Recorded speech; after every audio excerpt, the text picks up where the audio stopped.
जय माता दी, वंदे मातरम, जय हिंद। दोस्तों, वैष्णो देवी के भक्तों के लिए मैं ये बहुत गहरी जानकारी निकाल के लाया हूं और आप रुकिएगा मत, आप जरूर सफल होंगे क्योंकि आप वहां तक नहीं पहुंच पा रहे जो मुख्य आरोपी हैं इसके अंदर।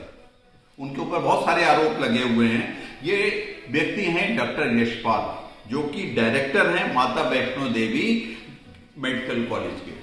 क्या एक डायरेक्टर को नियम नहीं बनाने चाहिए थे कि इसमें स्टूडेंट किस आधार पर आएंगे? जब सारा पैसा हिंदू भक्तों का दान दक्षिणा से लगा हुआ है तो उनको इसके प्रयास करना चाहिए था, पूर्व दृष्टि से सोच कर करना चाहिए था, लेकिन वो इसमें नहीं थे। उन पे ये आरोप हैं वो केवल पैसा कमाने में लगे रहे और सभी सरकारों के साथ उनके बहुत अच्छे संबंध हैं, मधुर संबंध हैं।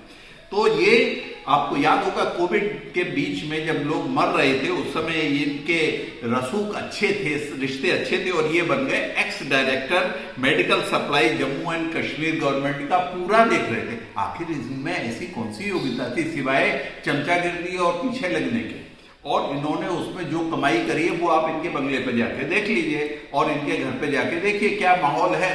उससे आपको समझ में आ जाएगा कि एक डॉक्टर कितना कमा सकता है। और साथ ही साथ इनमें कुछ ऐसी विशेषता क्या आ गई कि अचानक इन्हें coordinator of the new government medical college, जो भी गवर्नमेंट के हैं उन सबका कोऑर्डिनेटर नियुक्त कर दिया गया। भाई ऐसा आदमी तो इस देश में और कोई कहीं मिलेगा ही नहीं। फिर जब ये गवर्नमेंट में जॉब कर रहे थे, रिटायरमेंट हो गया इनका, तो इन्होंने 2 साल का एक्सटेंशन ले लिया गवर्नमेंट से। और गवर्नमेंट से जैसी एक्सटेंशन क्यों ले लिया? अपने रसूख के चलते, अपने रिश्तों के चलते। और 2 साल का एक्सटेंशन में इन्होंने 6 महीने बाद अपनी सुविधा से रिजाइन कर दिया। क्यों? क्योंकि 14th ग्रेड जो टॉप ग्रेड होता है डॉक्टर्स का, वो इन्होंने पा लिया ताकि इनकी पेंशन बढ़ जाए, इनको पैसा अच्छा मिल जाए। और इसके बाद ये भाई साहब वहां से तुरंत कूद के वैष्णो देवी मेडिकल कॉलेज में आए। मतलब इन्होंने सारे नियम कानून जो भी थे उनका इनके ऊपर कोई भी वर्चस्व नहीं हुआ। और सबसे बड़ी बात है गवर्नमेंट ने इन्हें एक्सटेंशन किस आधार पर दिया और क्यों दिया? क्यों इन्हें सप्लाई का बनाया गया? क्यों इन्हें डायरेक्टर बनाया गया? ऐसा आदमी जो पूर्व दृष्टि नहीं रखता है कि हमारे यहाँ मेडिकल कॉलेज में बच्चे जो आएंगे, क्या ये 44 बच्चे जाके माता देवी की आरती उतारेंगे या अल फलाह की तरह वहां पे बॉम्ब बनाएंगे? मैं उन बच्चों का कोई दोष नहीं मानता। उन बच्चों को सरकार से मैं यही कहना चाहता हूं, नेशनल मेडिकल कमीशन से, वहां पे फैकल्टी की डेफिशिएंसी है और हम इसे प्रूफ करके रहेंगे।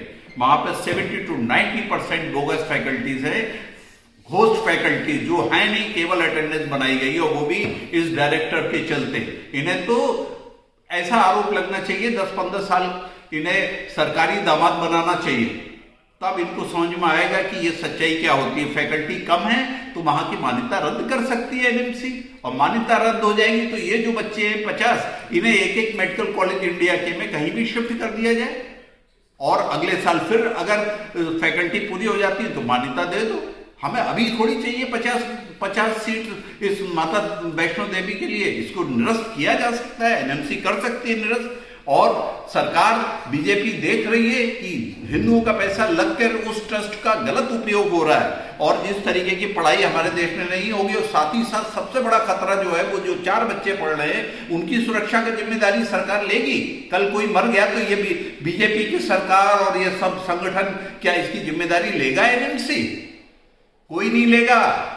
उस समय हमारे लोग तड़पेंगे और ये 44 बच्चों की जिम्मेदारी क्या एनएमसी लेगा कि ये लोग बम नहीं बनाएंगे?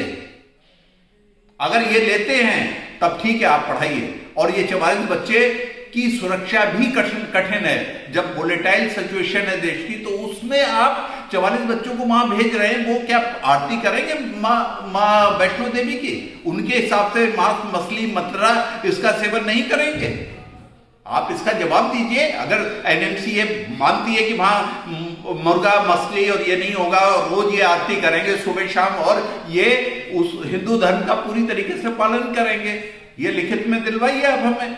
अगर ये नहीं दिला पाते तो कोई आवश्यकता नहीं है इसकी मान्यता को निरस्त किया जाए एनएमसी का। तुरंत इस पर कुछ ना कुछ कहा जाए, वरना इसी तरीके के डायरेक्टर बैकडोर से एंट्री लेकर आ जाते हैं और पूरे देश को समस्या में डालते हैं। इन्हें तो हिंदू कहना भी एक तरीके से बेइज्जती है हिंदुत्व की। इनको हिंदू धर्म से बाहर बहिष्कार कर देना चाहिए। इन्हें वैष्णो देवी क्या किसी भी हिंदू मंदिर में नहीं जाने देना चाहिए, और जहां भी मिले इन्हें वैसा ही स्वागत करना चाहिए जैसा ये डिजर्व करते हैं। आप समझ रहे हैं मैं क्या कह रहा हूं।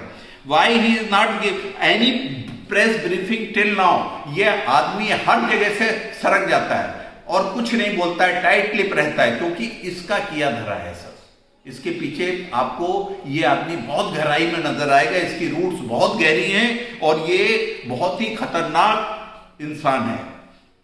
और ये मैंने आपको जैसे बताया, इसने पूरे जो जेके मेडिकल एजुकेशन उसका कचरा भट्टा बैठाल दिया है, और ये बहुत सारे चीजों में इन्वॉल्व है। इनकी जांच होनी चाहिए, आर्थिक रूप से भी, सरकारी रूप से भी। और जो इनके एक भतीजी है इनकी रिलेटिव है कनिष्ठा, और उस कनिष्ठा का ये है कि उसको इन्होंने, वो गवर्नमेंट जॉब में थी, उसको वहां से ट्रांसफर हो गया और ट्रांसफर होकर माता वैष्णो देवी में ले आए। क्यों ले आए, कैसे ले आए, कितने लोगों को ये रखते नहीं है। उसने रेजिग्नेशन दिया, 1 महीने का रेजिग्नेशन पीरियड भी होता है, उसने कुछ रेजिग्नेशन वगैरह का टाइम पीरियड पूरा नहीं किया, कूद के माता वैष्णो देवी में पहुंच गई। आखिर सरकार चल रही है जम्मू की या मजाक चल रहा है? इसको चेक करिए, इसको पूरे आरोपों का जब तक खंडन नहीं हो जाता तब तक डायरेक्टर की पोस्ट पर इस आदमी को नहीं बैठना चाहिए। पूरा मेडिकल एजुकेशन, पूरा IMA, हम सब मिलकर इसका विरोध करेंगे। धन्यवाद।